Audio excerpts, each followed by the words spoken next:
So what do you think? Is this the year that we do see federal regulation over these companies?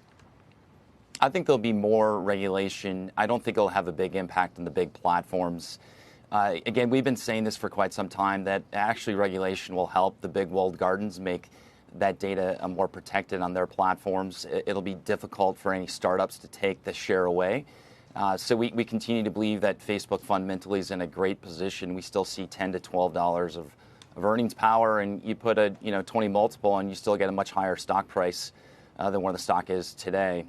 There's a number of new initiatives Julia highlighted with shopping, virtual reality. You have a handful of new initiatives that we think that they'll continue to push. Shopping's the big one for 2020. So we remain fundamentally bullish and believe that every one of these big platforms is under regulatory overhang. So it's not a Facebook or Snap specific issue. It's a industry-wide issue.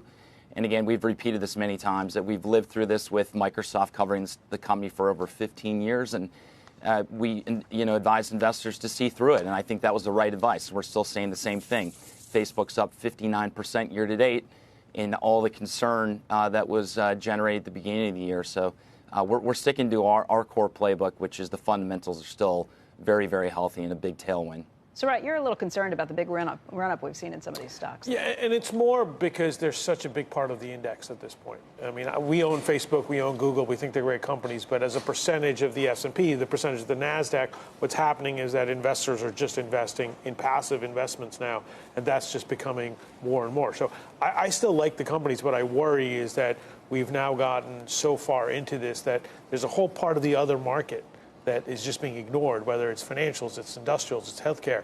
And we've seen in pendulum swings. Right, and you've seen this happen. History tells you, you go back to 1999, you go back to 2007, when companies make up too much of the market.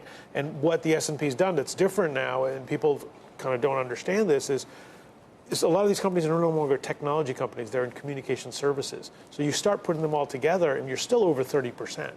And I think when I look at people's portfolios, not professionally balanced portfolios, there's more than 40 to 50% that are in a handful of stocks that people think are never going to come down. And that's what I worry, that you can actually have a rising market and have some of these stocks come down. They're great companies. We like them, great cash flow. But at some point, valuation comes back. Brent, what do you say to that criticism? Not a concern about the fundamentals, but just how big they've gotten and how loved they are.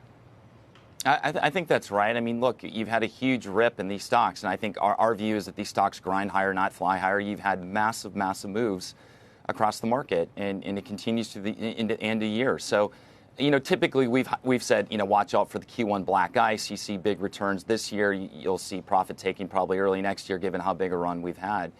And some of the expectations are probably just simply probably too high right now. So yeah, I think short-term tactically, there's a little air to come out of some of these names. But again, I think when you point to a $12 earning number and you say for Facebook, 20 times is $240 on the stock. So we still see a much higher stock over time. But yeah, short-term tactically, I'd be a little more cautious. I think one thing that's interesting, though, is if you look at companies like Facebook and Google, in light of the larger trends, Facebook and Google dominate the majority of digital advertising. And now we're at a place where there's actually more ad revenue going to digital than to traditional advertising methods. So they are part of this rising tide. They're taking advantage of the trend. And I think the question we'll have to see next year is whether some of these traditional media giants like NBC Universal, CNBC's parent with Peacock, or some of these other players figure out how to tap into this demand for digital video dollars in particular. Because right now, if you want to reach consumers on digital, there's no better way to do it than through Facebook and Google.